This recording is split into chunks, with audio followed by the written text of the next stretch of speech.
أعوذ بالله من الشيطان الرجيم بسم الله الرحمن الرحيم.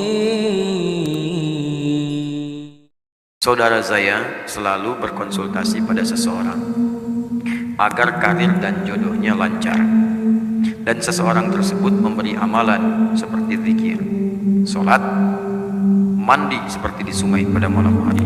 Wah, ini masalah. Zikirnya udah bagus, sholat, mandinya di sungai malam hari, dan ziarah dengan memberi sesajen. Ziarahnya ke kubur benar, ngasih sesajen, itu yang masalah. Lalu seorang tersebut membacakan beberapa ayat Quran. Pertanyaannya, apakah itu diperbolehkan dan dapat dikatakan musyrik? Tidak boleh, dan itu musyrik. Ada ayatnya. Dan ini permainan jin, permainan setan lewat jin-jin. Bahkan langsung turun surahnya, bahkan langsung turun larangannya, bahkan disebutkan kisahnya. Sejak dulu, sejak jahiliyah, di perbuatan sudah ada zaman jahiliyah, diluruskan di masa Islam. Turun Quran surah ke-72 ayat yang ke-6.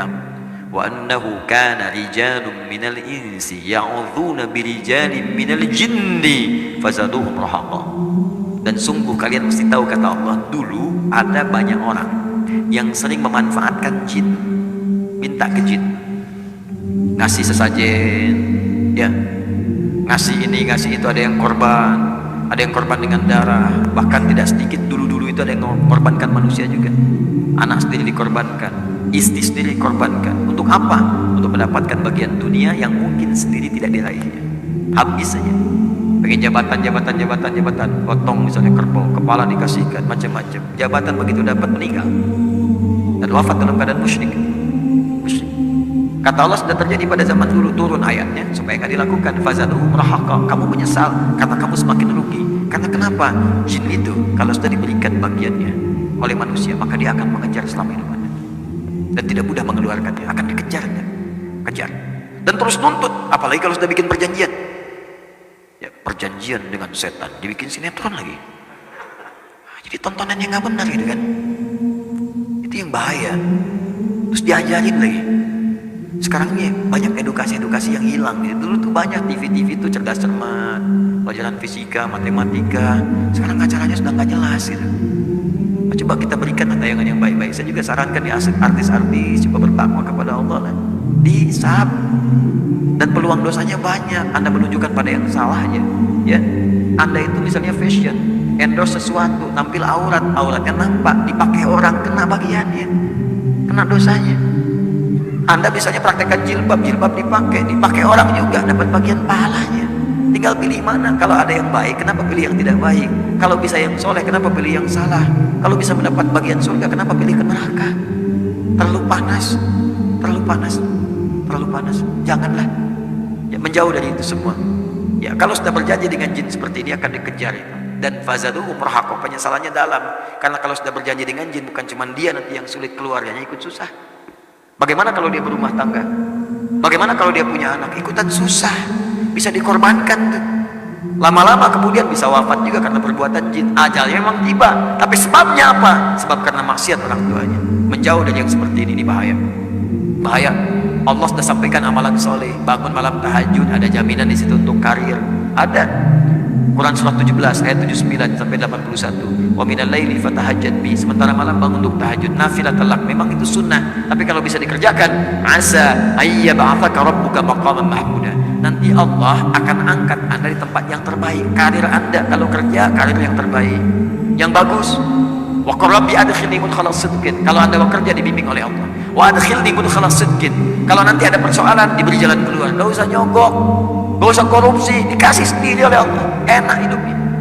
Untuk jabatan tiba-tiba dipilih, ini bagus, di profesional, tiba-tiba orang itu naik. Enggak ngasih apa-apa.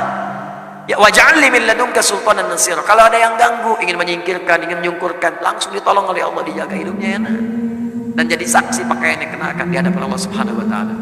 Ya, birokrat misalnya, aparat segalanya pakai seragam. Itu seragam itu akan ditanya di hadapan Allah. Pakai yang baik-baik, niatkan untuk ibadah, syahid wafat dengan izin Allah Subhanahu wa taala. Akan bersaksi di hadapan Allah semua. Kita juga sama. Saya juga sama. Makanya kita saling mendoakan. Ya, permohonan saya cuma dua, minta ya Allah, saya nggak minta apa-apa, tolong minta doakan saja saya supaya diampuni dosa-dosa oleh Allah. Ya, dan wafatnya bisa syahid, sedang ngajar, itu kan wafat, enak banget. Insya Allah ngajar, meninggal, enak. Kalau bukan gurunya ya muridnya misalnya kan. Ya, kan?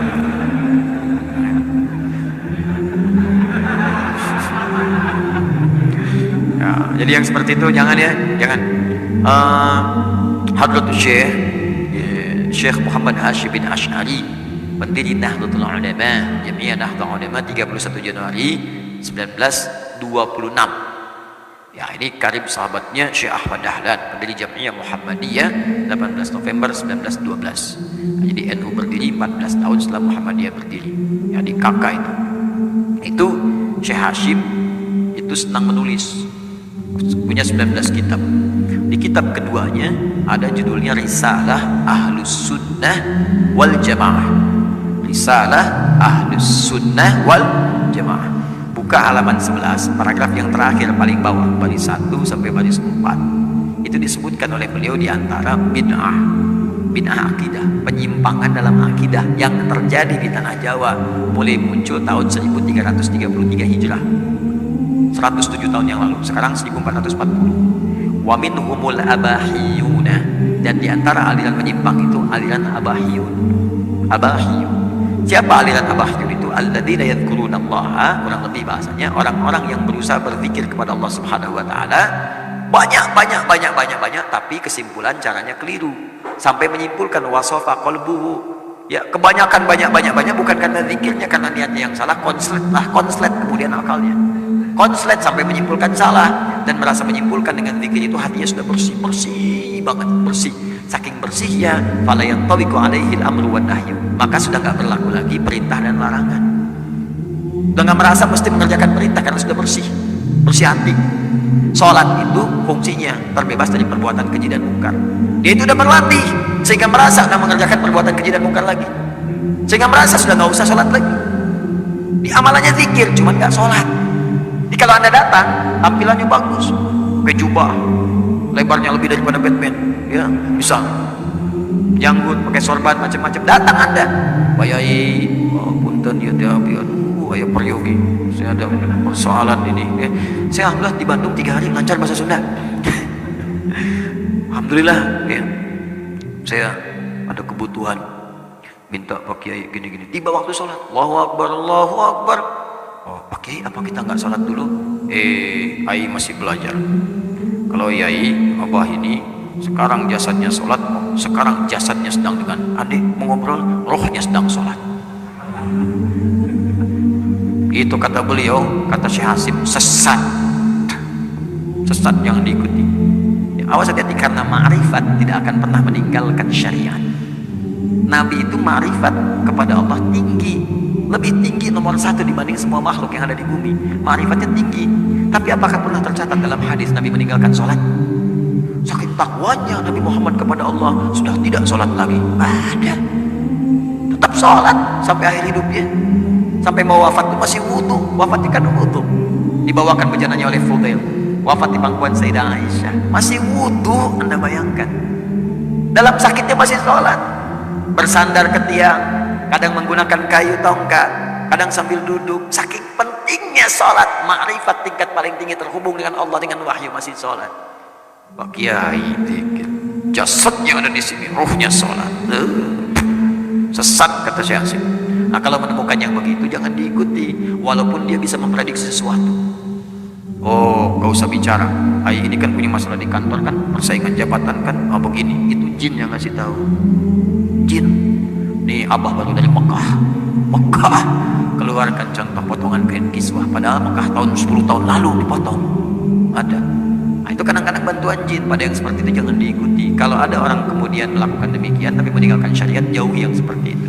Saya pernah orang liberal itu pengen ngajak diskusi pada saya, sampaikan kalimat, Ustaz, menurut kami, bukankah fungsi sholat itu mencegah perbuatan keji dan mungkar? Ya, inna sholata tanha 'anil fahsya'i wal munkar. Maaf, bagi kami sudah bisa mencegah perbuatan keji dan mungkar, sudah nggak usah sholat lagi kan? Jalan berpikir orang liberal. Hati-hati dengan logika seperti ini. Sholat itu berfungsi mencegah perbuatan keji dan mungkar. Berarti kalau kita sudah menahan diri bisa mencegah perbuatan keji dan mungkar, gak usah sholat lagi kan? Apa jawaban saya saat itu? Saya katakan, Mas, begini ya, meninggalkan sholat itu perbuatan mungkar. Udah, kita tinggalin aja, selesai. Diem aja orangnya. Ya, kita doakan, ya Allah berikan dia petunjuk, berikan dia hidayah, selesai.